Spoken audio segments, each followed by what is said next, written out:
ఈ ఎల్నినో ప్రభావంతో గత కొన్ని దశాబ్దాలుగా ఎప్పుడు కూడా ఇంత కరువు రాలేదు.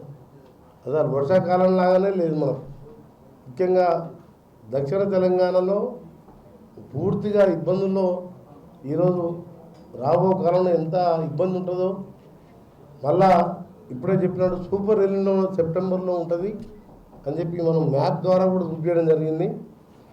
అందుకనే దాని మీద ఇప్పటికెళ్ళే ప్రజాప్రతినిధులు అధికారులు పూర్తిగా సమయం కేటాయించి ఏ విధంగా ఎదుర్కోవాలో మ్యాక్సిమం శక్తివంతులు లేకుండా కష్టపడాలని మీ అందరికీ కూడా విజ్ఞప్తి చేస్తూ ఇందులో పాల్గొంటున్న మా మేయర్ బుర్రి చైతన్య గారు, సోదరుడు ఎమ్మెల్సీ శంకర్ నాయక్ గారు, అలాగే మార్కెట్ చైర్మన్లు, మున్సిపల్ చైర్మన్లు, అడిషనల్ కలెక్టర్ గారు, సిఈ గారు, ఇంకా వివిధ శాఖ హెడ్స్ అందరికీ ప్రత్యేకంగా మీ అందరూ కూడా ఒకటే విజ్ఞప్తి రాష్ట్ర ప్రభుత్వం తరఫున ఈరోజు ఉన్న పరిస్థితి నేను 30 ఏళ్ళుగా రాజకీయాల్లో ఎమ్మెల్యేగా ఉన్నా ఎప్పుడు చూడలే ఇంత కరువు పరిస్థితి. మధ్యలో కరువు వచ్చిందని పూర్తిగా అసలు ఈరోజు మరి ఎప్పుడే స్ట్రాటజీస్ చూపించిన ఆఫీసర్స్ ఎంత వరి వేసినాము, లాస్ట్ ఇయర్ ఎంత ఉండే ఈ సీజన్లో. అందుకనే మీ అందరికి కూడా ఏంటంటే ఆరుతోటి పంటలు కానీ ఈ 15కి వెళ్ళి ఈ మంత్ ఎండింగ్ వరకు వేయవలసిన పంటల మీద కనీసం ఇంకొక 33,000 ఎకరాలే మనం క్రాప్ డైవర్స్ కింద చేయడం జరిగింది. దాన్ని 1,00,000 ఎకరాలు పెంచే విధంగా మీరందరూ కూడా ప్లాన్ చేసుకొని మీ ఏఈఓల ద్వారా గ్రామాలు తిరుగుతూ 24 గంటలు కష్టపడాలని చెప్పి ప్రత్యేకంగా విజ్ఞప్తి చేస్తున్నాం మీకు అందరికీ. ఎందుకంటే కరువు వచ్చినప్పుడే, కష్టం వచ్చినప్పుడే పేదవానికి, చిన్న సన్నకారు రైతులకు, మధ్యతరగతి రైతులకు మనం అండగా ఉండాలి. ఆ సమయం ఇప్పుడు వచ్చింది కాబట్టి మీరందరూ కూడా వారికి అండగా ఉండి ఏ విధంగా ఈ స్ప్రింక్లర్ గురించి ఆలోచించడం, రేపు ఎల్లుండి వరకు ఎన్ని ఎకరాలకు కావాలి, ఎలక్ట్రిక్ సంబంధించిన 2,000 ట్రాన్స్ఫార్మర్ తక్షణం కావాలి, 4,000 ఓవర్లోడ్గా ఉన్నాయి, ఓవరాల్గా 9,000 ట్రాన్స్ఫార్మర్స్ ఓవర్లోడ్తో ఉన్నాయని చెప్పి ఎలక్ట్రిసిటీ ఎస్సీ గారు చెప్పడం జరిగింది. మీరు చెప్పిన విధంగా మీ ప్రపోజల్ పంపిస్తే ముఖ్యమంత్రి గారితో ఎప్పటికప్పుడు మాట్లాడుతూ, అక్కడ ఉన్న అధికారులతో మాట్లాడుతూ సంబంధిత స్ప్రింక్లర్స్ కానీ ట్రాన్స్ఫార్మర్ ఏది కావాలన్నా తెప్పించే బాధ్యత నాది. మీ అందరూ కూడా ఇక్కడున్న శాసనసభ్యులు వివిధ కార్యక్రమాలు ఉన్నాయి. ఎందుకంటే రాత్రి అనుకున్నాం, వారు రాలేకపోయినా మీరు శాసనసభ్యులతో కూడా ఎప్పటికప్పుడు ఆ కాన్స్టిట్యూషన్లో ప్రాబ్లమ్స్ వారికి చెప్పినా, కలెక్టర్కి చెప్పినా నాకు పంపిస్తారు వాళ్ళు.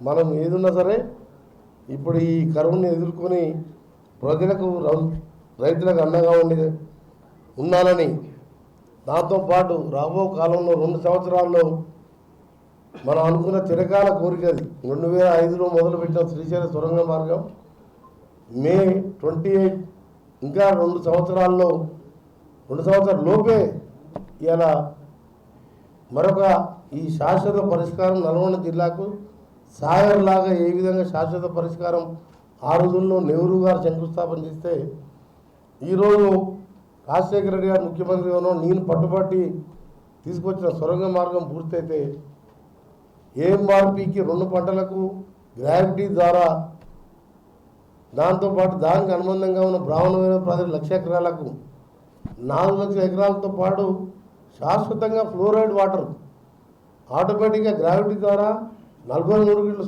సొరంగం ప్రపంచంలో ఎక్కడ లేదు. అది మధ్యలో కొంచెం డిజాస్టర్ అయి కూలిపోతే పాపం 8 మంది చనిపోవడం జరిగింది.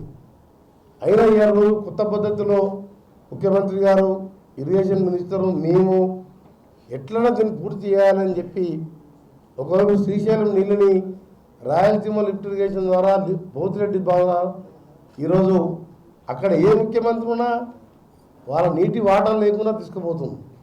అందుకనే ఆ రోజు ముందు చూపుతో 820 లెవెల్ పెట్టించినాం. నేను ఆ రోజు దాన్ని ఫాలోఅప్ చేసి అమెరికా మిషన్ తెప్పించి పెట్టించి 34 కిలోమీటర్లు పూర్తి చేస్తే 9 కిలోమీటర్లు బ్యాలెన్స్ ఉండేది. 460 కిలోమీటర్లు కూలిపోయిన తర్వాత కంప్లీట్ చేసినాం. అది కూడా ఎట్టి పరిస్థితుల్లో ఎంత ఖర్చు అయినా చేయాలని ముఖ్యమంత్రి గారు దాని మీద ఎప్పటికప్పుడు మాతో మాట్లాడుతూ ఇలా 1/2 కిలోమీటర్ పూర్తయింది, అనుకున్న సమయాన్ని పూర్తి చేస్తే కరువు వచ్చినా సరే కనీసం శ్రీశైలం బ్లడ్ స్టోరేజ్కి నీళ్ళు తీసుకోవచ్చు.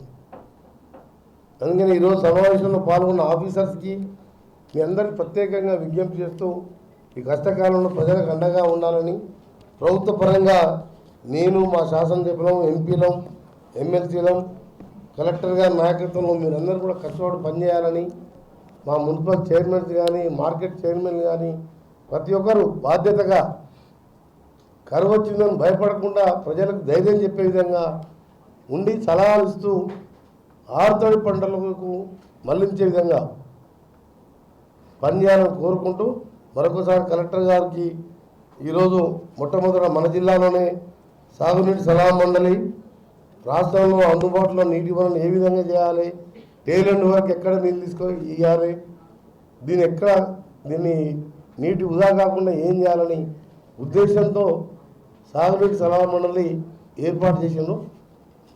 ఈ మొదటి సమావేశం నెక్స్ట్ సీజన్ స్టార్టింగ్లో మళ్ళీ పెట్టుకొని రాబో కాలంలో నల్గొండ జిల్లాని సాగునీటి రంగం నీళ్ళు అందించడం కానీ వివిధ రంగాల్లో అభివృద్ధి చేసుకుంటూ ముందుకు పోదామని తెలియజేసుకుంటూ అధికారులకు, ఎస్సీ గారికి, డిఈలకు చెప్పేది ఏంటంటే ఎక్కడైనా ట్రాన్స్ఫార్మర్ కావాలన్నా మీరే అక్కడ ఉన్న హెల్పర్లని, లైన్ మెన్లని ఏఈ వరకు ఎస్టిమేషన్ వేసి తీసుకొచ్చి ఎమ్మడి శాంక్షన్ చేసుకుని ట్రాన్స్ఫార్మర్ తీసుకొచ్చి మధ్యవర్తులు లేకుండా రైతుల దగ్గర ఇబ్బంది పెట్టకుండా, రైతుల దగ్గర ఏమి ఆశించకుండా పనిచేయాలని ఎలక్ట్రిక్ డిపార్ట్మెంట్ అధికారులకు. ఎందుకంటే ట్రాన్స్ఫార్మర్ కాలిపోయినా రైతులే పెట్టుకోవాలి కిరాయి, ట్రాన్స్ఫార్మర్ రిప్లేస్ కొత్తది కావాలన్నా ఖర్చు పెట్టుకోవాలి.